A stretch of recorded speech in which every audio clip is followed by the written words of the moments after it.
Hello, it's Bobi, aka Paginator, and I'm here today with an Owlcrate unboxing.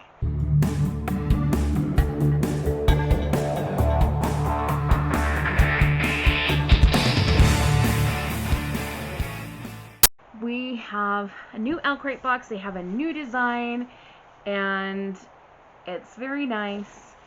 I just survived walking through the rain to get to various things I had to do, and now I'm home in my house out of the rain, and I can tell that I am getting sick. So I'm gonna make this video before my voice gives out because my throat has that feeling like you got the knives in there. Just ugh.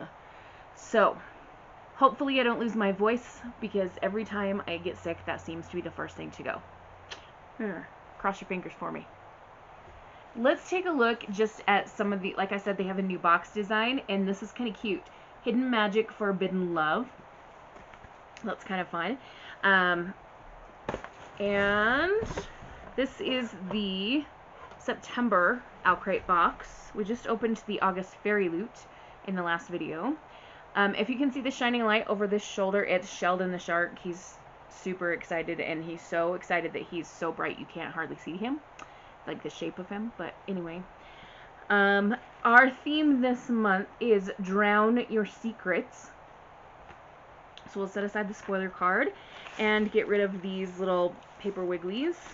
I know I didn't get all of the wigglies, but we're going to start anyway with this item, which is really pretty. So let's look at this. And then this unclasps. Oh, okay, so there's a mirror here and a pouch. So you could put this in your purse to do, like, put like a little mini notepad in or something. That's really pretty. The spoiler card says this is a lipstick case. I don't wear lipstick myself unless it's like part of a costume. Once in a great while I'll wear lip gloss, but I could put chapstick in here or whatever I fancy, I suppose, because it's mine now. Up next we have our pin. And if you haven't noticed, I am using my camera that doesn't focus great like when it's zoomed in on little tiny things, so I'm not sure how well you'll be able to see this. This one is based on Babel by R.F. Kuang, a book that I have not read.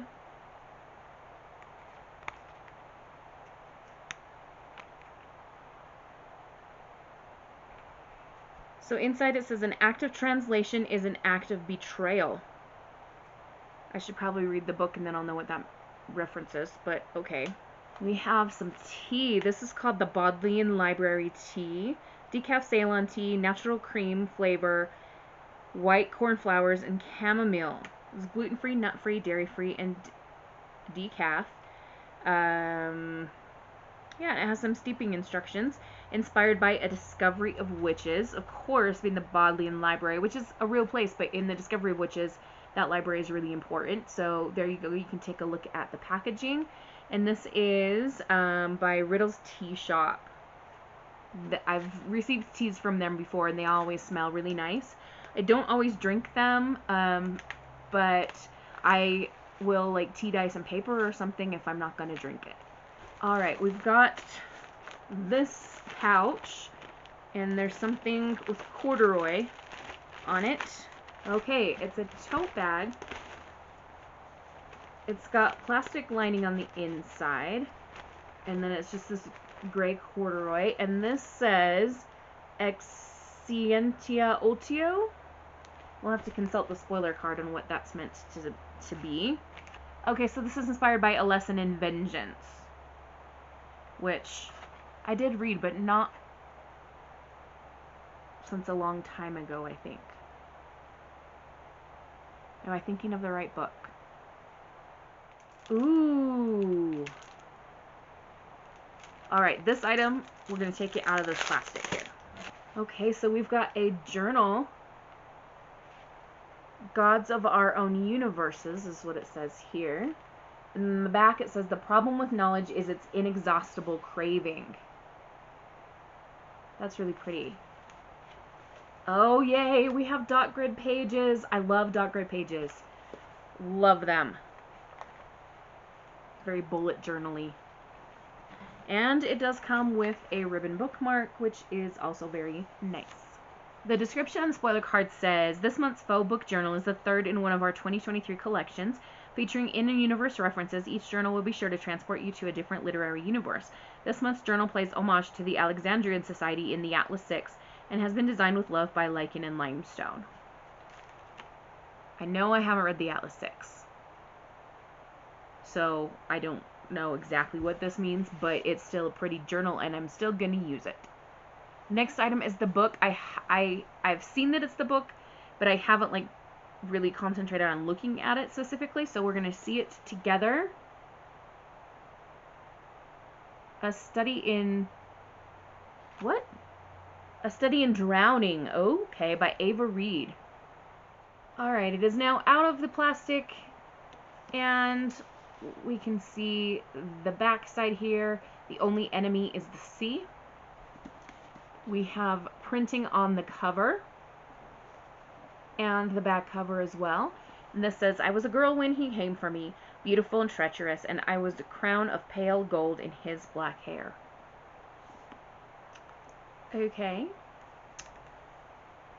Here is our end papers. I would say is with end papers, even though it's plural. I'm an English teacher, for crap's sake. Here are the end papers at the back.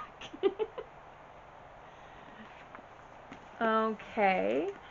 And we're going to check, yep, we've got the author's signature and letter right here. So let's read the letter.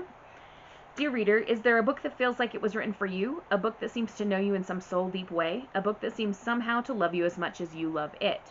When I set out to write A Study in Drowning, I wanted to write about that feeling, about stories that see us, that save us. There is something precious and beautiful about that, but it also creates a number of thorny questions, such as, if you love a story, does it belong to you?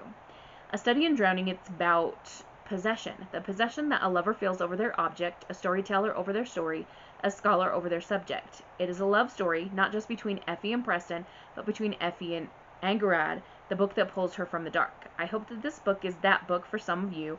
If you love this book, I promise it loves you back. Very nice. And I like that her handwriting was readable.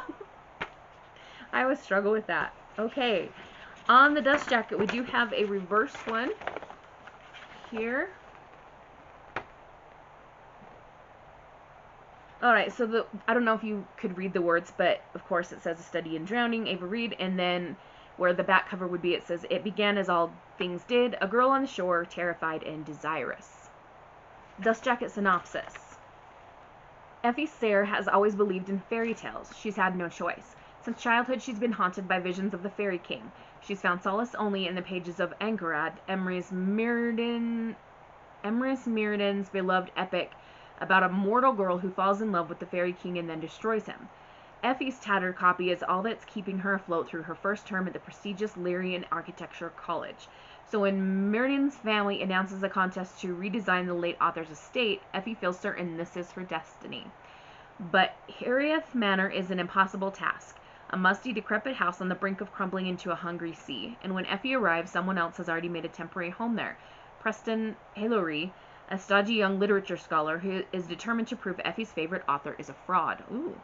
As the two rival students investigate the reclusive author's legacy, piecing together clues through his letters, books, and diaries, they discover that the house's foundation isn't the only thing that can't be trusted. There are dark forces, both mortal and magical, conspiring against them, and the truth may bring them both to ruin. Alright, as usual, we have our final two items, the Owlcrate newsletter and the theme card for next month. We will take a look at the cover comparisons. So here is the regular cover, and here is the Owlcrate cover. As usual, I'm going to ask you which one you like better. I like both of them. I do think I would personally prefer the regular cover, which is what's printed on the hardcover of the one that we got. I also like the reverse dust jacket one as well. For some reason, I'm not as big of a fan as the Owlcrate special cover. It's still pretty, don't get me wrong. Like, I still like it. It's just not as much as I like the others. And next month, the theme is Power Has a Price. Every October box will include an exclusive scarf designed by Bluely Blue. I feel right now, these last few weeks especially, I've been living in a football vortex. I have 3 football games this week, 2 last week. No, just 1 last. No, 2 last week. 2 the week before. Like, I'm in football up to my elbows.